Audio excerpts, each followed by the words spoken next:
Agora vamos ao quadro O que a Bíblia diz. Temos aqui uma pergunta NQI e o irmão ele pergunta: Deus criou o mal? Ok, obrigado Lucas pela pergunta, obrigado ao irmão que fez a pergunta. Quem faz essa pergunta faz baseada no texto de Isaías 45:7, que diz: Eu formo a luz, eu crio as trevas, eu faço a paz, eu crio o mal, eu, o Senhor, faço todas as coisas. Então aqui a ideia é que Deus seria o autor do mal. Essa é a ideia que alguns têm, tá? Não é a ideia do texto, é a ideia que alguns têm. Então Deus criou o mal?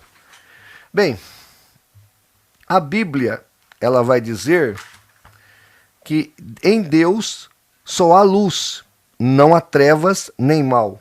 Jeremias 18:11, Lamentações 3:38, Amós 3:6. A Bíblia também nos informa que Deus não é mau. 1 João 1:5. Que ele não pode nem mesmo ver o mal. Abacuque 1:13. Nem pode ser tentado pelo mal. Tiago 1:13. Então, a Bíblia deixa claro que não há o envolvimento de Deus com o mal. A Bíblia também revela que Deus é moralmente perfeito. Deuteronômio 32:4, Mateus 5:48.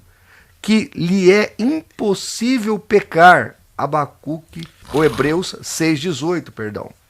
Ao mesmo tempo, sua absoluta justiça exige que ele puna o pecado e que ele execute a justiça temporal e eterna. Mateus 25:41, Apocalipse 20, de 11 a 15.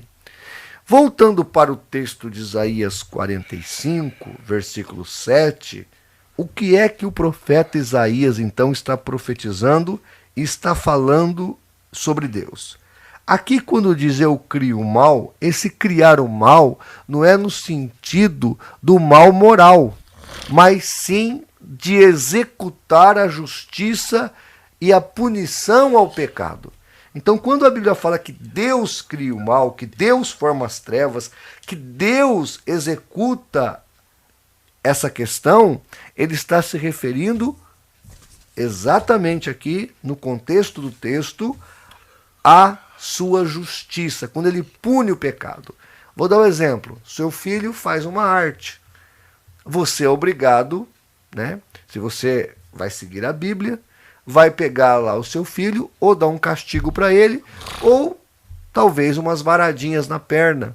A Rebeca, quando era pequena, quando fazia arte, ela apanhava de Raider, né? Ficava com a marquinha do Raider.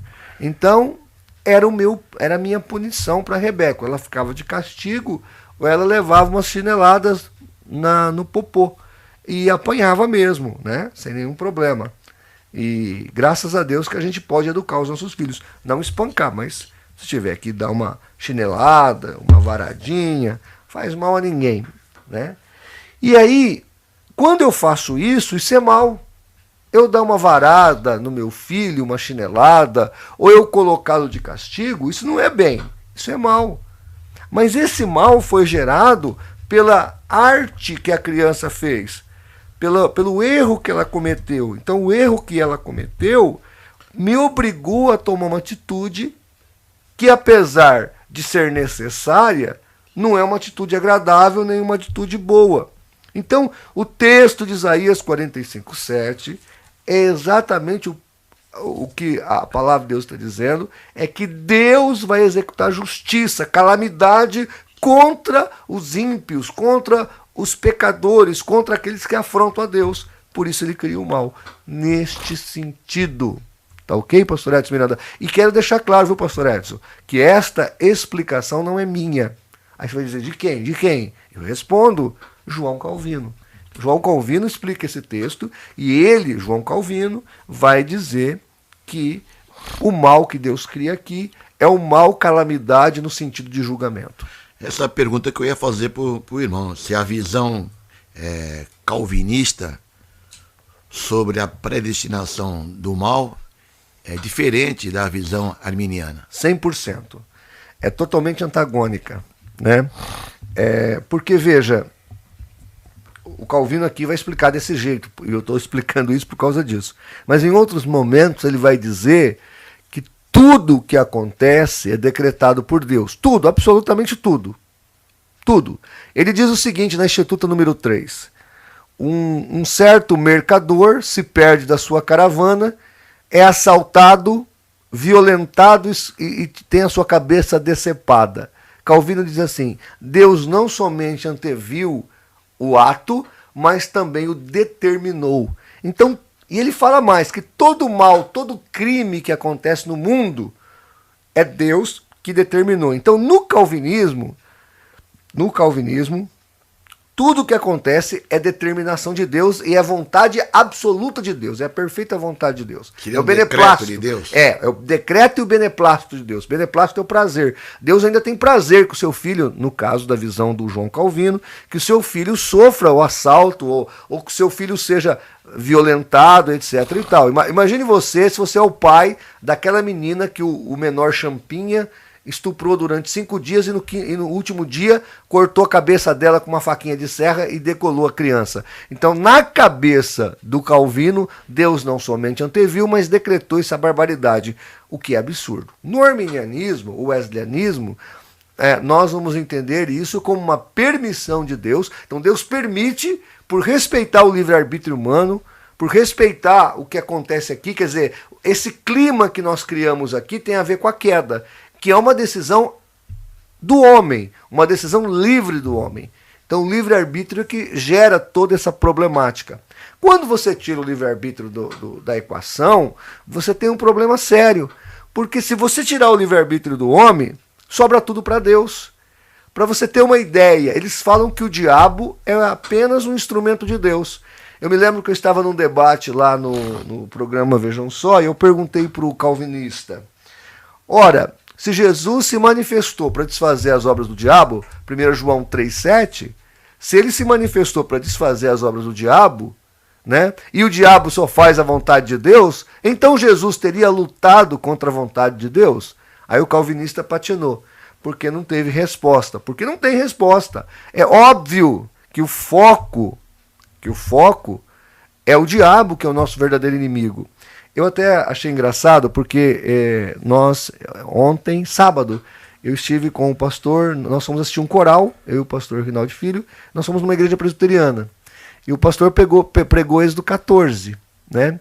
E eu tenho um sermão sobre Êxodo 14. E quando você escuta o meu sermão sobre Êxodo 14, eu foco em Baal-Zephon e a história do Piairote e o Baal-Zephon, que Deus manda ficar ali diante de Piairote em Baal-Zephon. Baal-Zephon é o Baal que vigia. Então, quando eu prego esse texto, eu foco na maldade do faraó e na perseguição do inimigo ao povo de Deus. Porque nós vamos encontrar no livro de Êxodo 10 vezes Deus falando que endureceu o coração de faraó e outras 10 vezes deixando claro a Bíblia que o coração de faraó foi endurecido por si mesmo. Mas eu, como eu sou um arminiano, eu foco na perseguição do inimigo. O pastor, na pregação dele, que foi uma boa pregação, diga-se de passagem, focou em Deus. Então é Deus que mandou perseguir o povo, é Deus que fez, é Deus que... Então, ele não citou o inimigo uma vez. Quer dizer, o faraó estava ali, os egípcios estavam perseguindo o povo de Deus, mas ele não cita nem a palavra inimigo.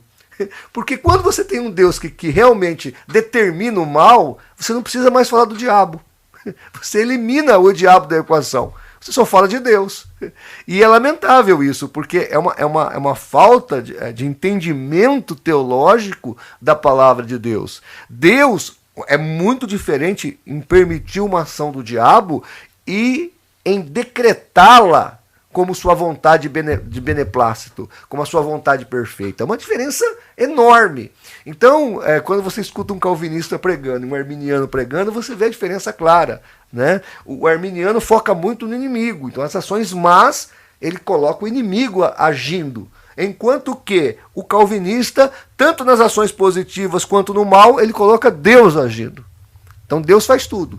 Então eu acho isso muito perigoso porque acaba sempre recaindo sobre Deus toda a ação. E se ele é autor do mal, como disse Susano Wesley, ele se tornou uma criatura inferior ao teu próprio inimigo, porque ele está agindo usando meios inadequados. Quer dizer, ele não pode pecar, ele não pode fazer o mal. Então ele faz o quê? Ele pega o seu instrumentinho, o seu brinquedinho chamado Satanás, dá a corda e solta. Esse não é o Deus da Bíblia. Só mais uma coisa. Hashtag, é assim que fala, né? Hashtag eu amo os calvinistas. Beijos para todos.